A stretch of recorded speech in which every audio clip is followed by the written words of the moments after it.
Magandang araw mga kaibigan. Pag-usapan natin yung nangyari sa Senate hearing kahapon na kung saan napahiya si Senator Hontiveros at nagalit naman si Senator Pimentel. Okay. Paano napahiya si Senator Hontiveros? Yung eksena na nagsasagutan si Senator Hontiveros at saka si PRRD. Tapos may nabanggit ni PRRD na bigla na lang pumalakpak ang audience sa loob ng Senate hearing room. Nako, nagalit si Senator Pimentel. Palayasin yan pag maulit yung palakpak na yan. Palayasin. Grabe. So, anong ibig sabihin itong pagpalakpak ng nasa loob ng Senate hearing room? Yan ang talakayin natin. Okay, pakinggan natin ang sagutan at saka komentaryo na rin ni Pinoy Views and Opinion, isang DDS vlogger na paborito ko. Salamat, Pinoy Views and Opinion. Sinabi nyo na in-encourage nyo ang PNP na i-encourage yung suspect na lumaban para mapatay, para masabing nanlaban. Hindi niya sinabing ng laban, ha? Sinabi nila Team Paulong Digong, mga kababayan, mas maganda kung lumaban. Nang sa gayon ay legally, pwede na silang bangbangin. Correct.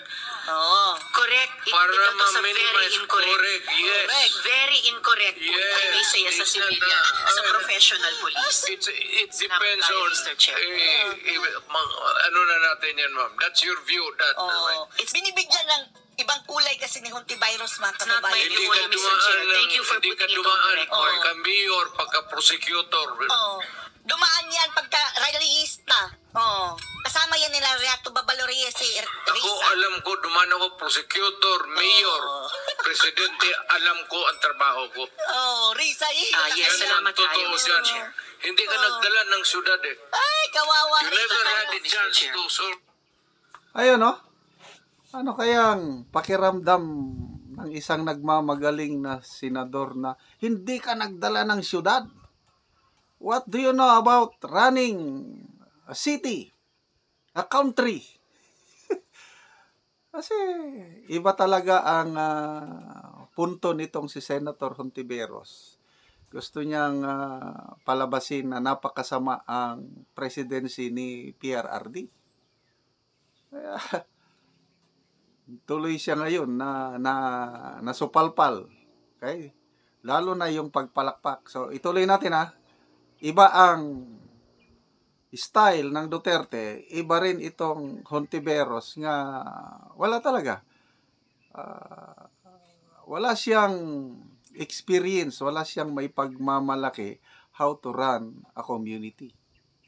Yung PhilHealth siguro, alam niya naman yung issue sa PhilHealth. Yun lang ang experience niya. Solve the problem of the community. Ito na rin, Ay tayo Mr. Chair. magkaintindihan dyan. Pabalikin ako, sir. Gagawain ko uli yan. Dublado. Oh. Your Honor. Silence, please. So yun na. Hawakan, mga kababayan. Oh, pahiya kayo. Ang tuting mga kababayan, ha? Ang nandyan lang is mga karamihan kawani ng Senado. Marami pa rin mga pro-Duterte, mga kababayan.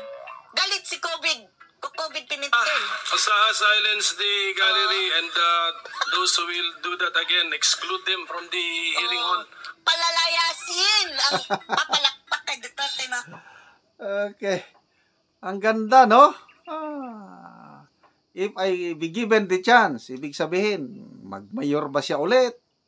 O maging presidente and yung problema sa droga? Gagawin niya ulit yung ginawa niya.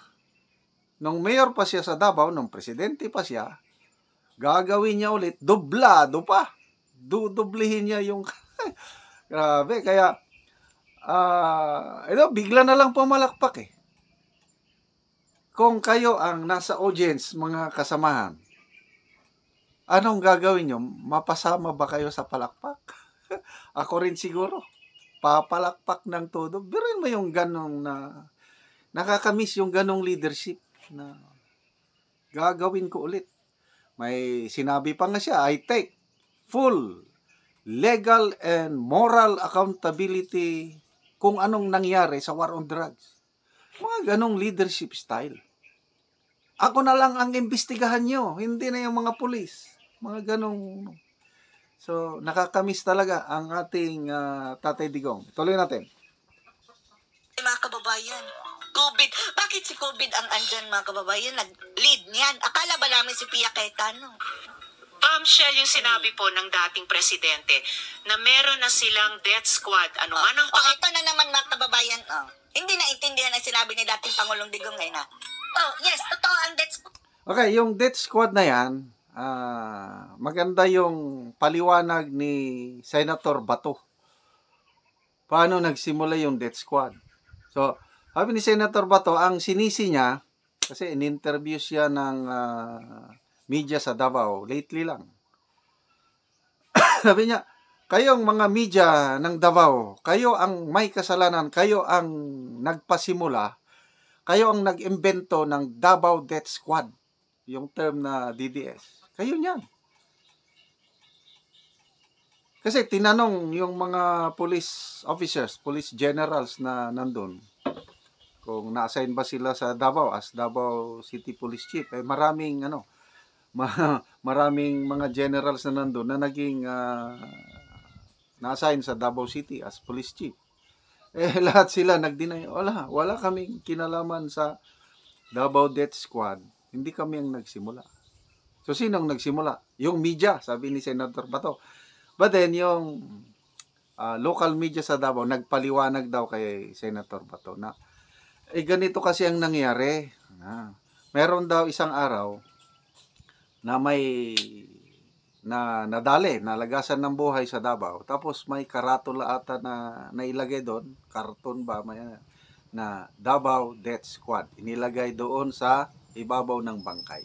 So, yun na, pinick up ng local media na ang nasawi is biktima ng Davao Death Squad. So, mula noon,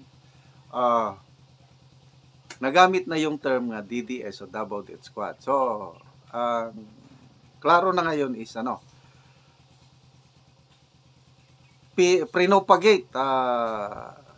I don't know kung sinong nagsulat ng karatula na yon na Davao Death Squad.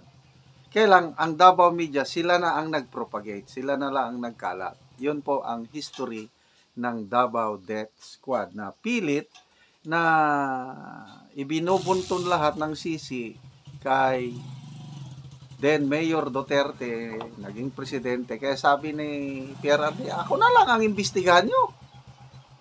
Hindi na yung police. I take all legal and moral accountability sa nangyari.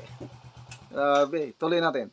Squad. Ang death squad, yan sina Bato, sina Ang tinutukoy niya, mga kababayan, mga pulis. Dahil ang mga pulis na iyan, mga kababayan, ay talagang inline sa kanilang duty ang makapatay dahil it's either them or yung mga kriminal Pinigyang kulay ni Hontiveros, mga kababayan, na umamin daw si Duterte na may Davao Death Squad. Alam yan, police o non-police ba yan? Kasi it looks like what we are investigating now. Kaya pinapaikot siya ngayon, mga kababayan, dating Pangulong Yung ginamit na instrumento para sa war on drugs na nagbunga ng napakaraming extrajudicial killings. You are For the record, Mr. correct, ma'am. Thank you, Mr. Chair. Pinaglaruan na lang ni dating Pangulong You Digong, are mga correct. kababayan, itong ulol na to dahil ginugulo na lang niya Inasar, mga kababayan. Tama ka talaga. So, ganito na lang. Huwag na lang yung pulis. Kawawa yung wala yung sa experience, Davao. Ako. Si Digong na lang. Imbestigahan ninyo ako. Set a date for an investigation para sa akin. Ako ang imbestigahan ninyo. At kunin ninyo yung record sa Davao yung namatay. See? At sabihin ko sa inyo kung From the Yeah. big shop of the best tasting chocolate cakes, new. So, yun po. First time ata ito na sa isang congressional hearing, both sa Senate or House, biglang pinalakpakan ang isang speaker o resource person na kinagulat ng marami. Ako, nagulat din ako nung maano ko yan na bakit pumalakpak. Ibig sabihin, dyan sa Senado maraming maka-Duterte. That's for sure.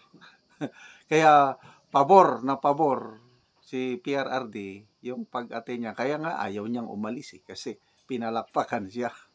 Gusto niya, pinapaalis na siya ng mga senador. Ayaw, hindi ko muna, dito muna ako hanggat hindi matapos, something like that. So, salamat kay PRRD na nabigyan ng pagkakataon na magsalita. At least narinig siya ng sambayanang Pilipino.